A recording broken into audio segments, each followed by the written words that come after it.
Hey guys, Ivan here, and Mr. Olympia is right around the corner, but we got some very interesting updates. We got this group photo of almost all Olympia Open competitors. I don't think I ever saw a photo like this the day before the show. I don't know who gathered them, I mean, it's awesome.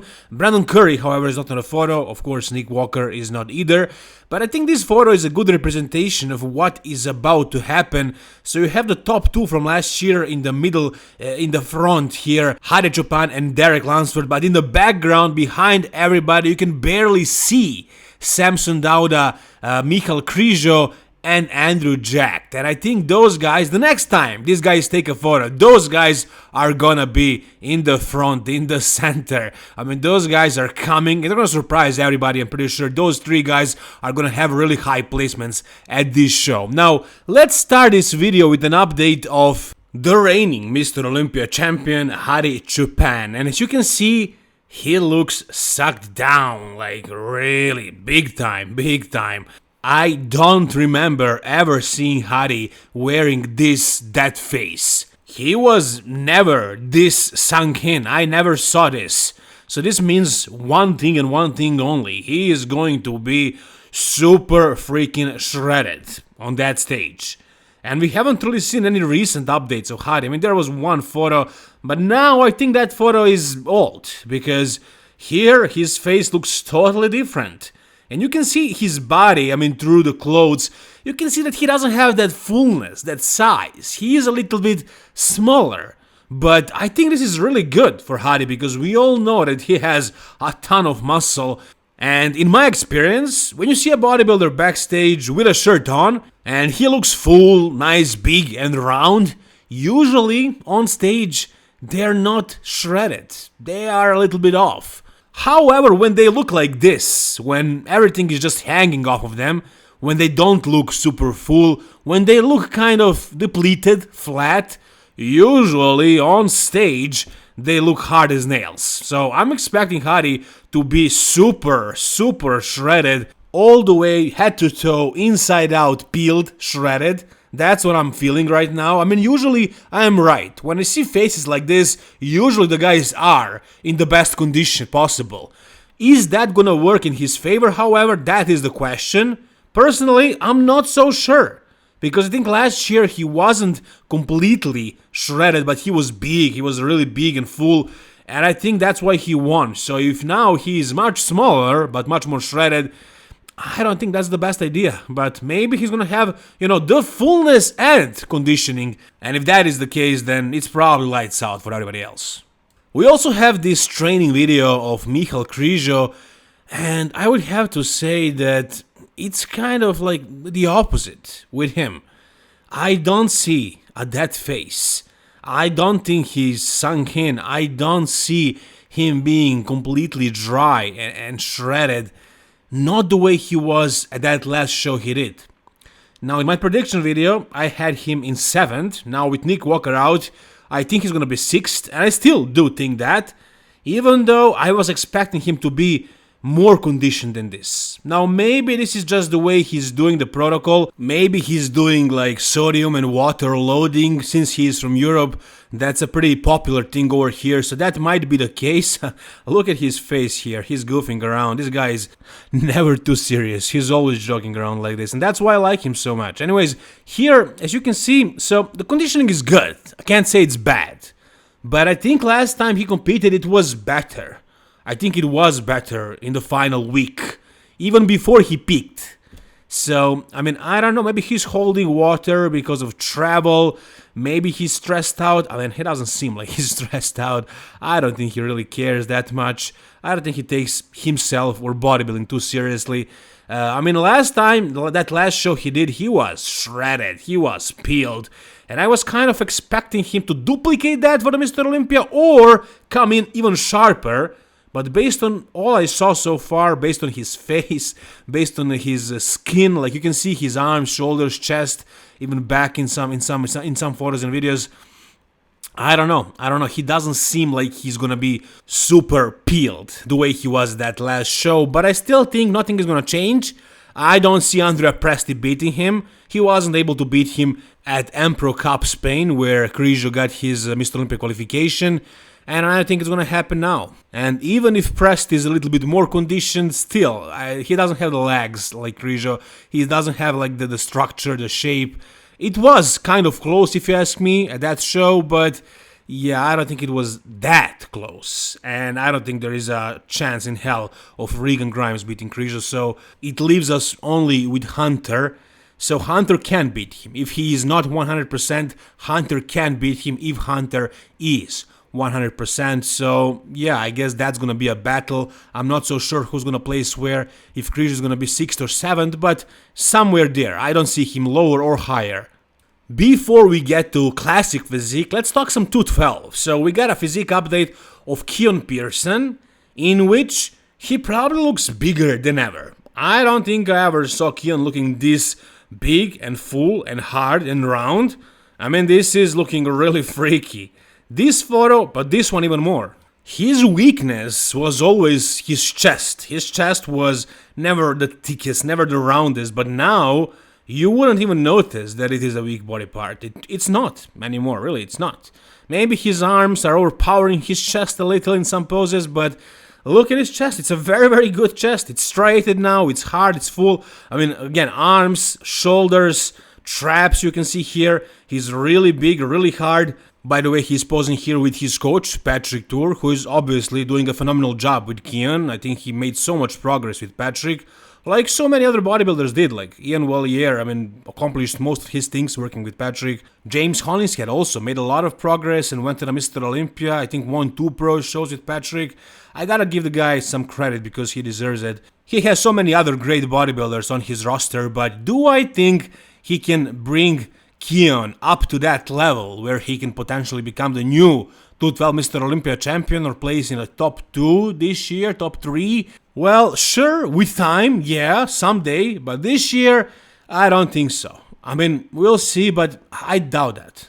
Even though he has crazy shape, crazy aesthetics, he has the fullness and the size now, and he looks much harder than ever before, there is one reason why I think he can't challenge those guys like Sean Clarida, Angel Calderon, and some others. And here it is. It's his conditioning. As you can see, this is not on the level of Sean Clarida's conditioning or Angel Calderon. No, it's definitely not. There is a lot more, I wouldn't say water, there is some fat to lose on these glutes, on these hamstrings. I don't know what his back is gonna look like, but it's probably not gonna be as sharp as those guys. And as you can see, his lower body from behind definitely lacks a lot more detail, a lot more graininess, a lot more dryness.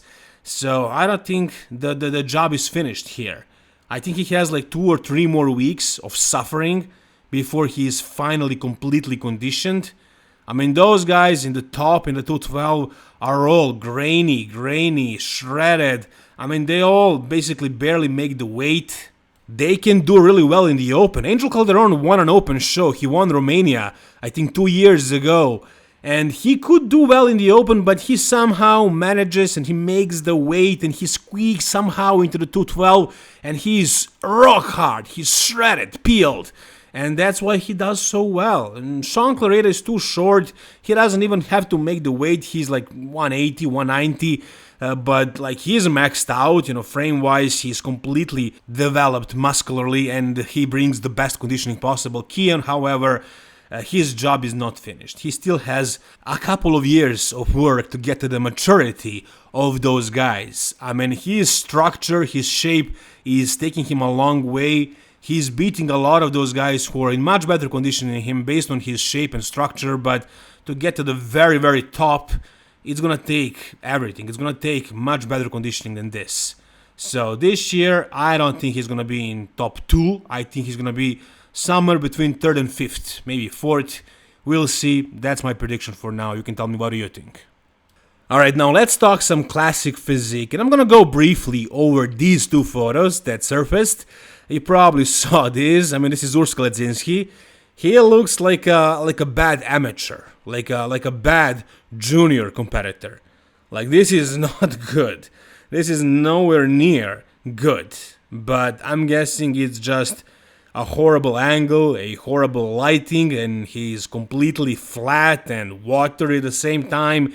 And I am sure he's gonna be like 10 times better on stage. I don't think these photos are doing him any justice. I don't think he looks this bad.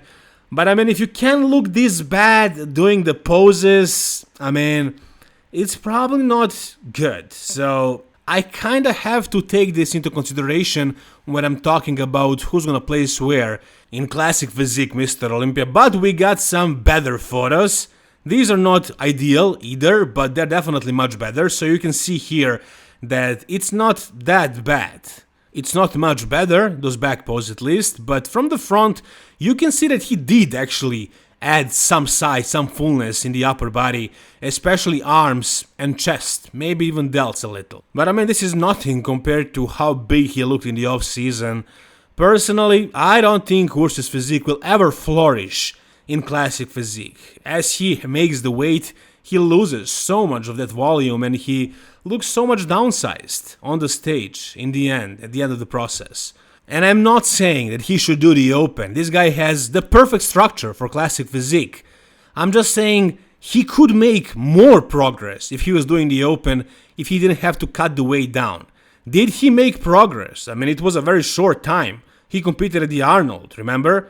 So from the Arnold until now, I think he did make quite a lot of progress. I mean, how much progress can you expect from somebody in such short time? So I think he did progress a lot. In these photos at least, his arms and chest do look fuller. We'll see what it's gonna look like on stage. Maybe it's gonna be the same Urs like year before, but maybe he's gonna be actually much bigger and improved. But can he place in the top 3 again? Can he place second? Can he go up in placement? Can he win the Mr. Olympia? Yeah, I don't think he can beat Chris Bumstead. And it's gonna be a challenge for him to beat Terence Ruffin and Breon Ainsley this year. It's gonna be really, really tough. I don't know if he can do it. Can he beat Ramon Dino? I would have to say right now, not a chance. Even though I'm a bigger fan of Urs's physique than of Ramon Dino's, I still can't deny this guy. I mean, this is just the photo, the new photo that surfaced. He didn't post it, it's on his stories. I'm not sure who posted it first, but it's everywhere on the internet. And it is from right now. I'm gonna show you why. But yeah, I think he made progress from the Arnold. I think he made a lot of progress. I think he just looks bigger overall, more impressive, thicker. Like the muscle looks more mature, more dense. And he's so complete. I mean, he's so symmetrical. He's definitely way more complete than Urs. He has arms, he has back, he has chest. He doesn't have any flaws, basically.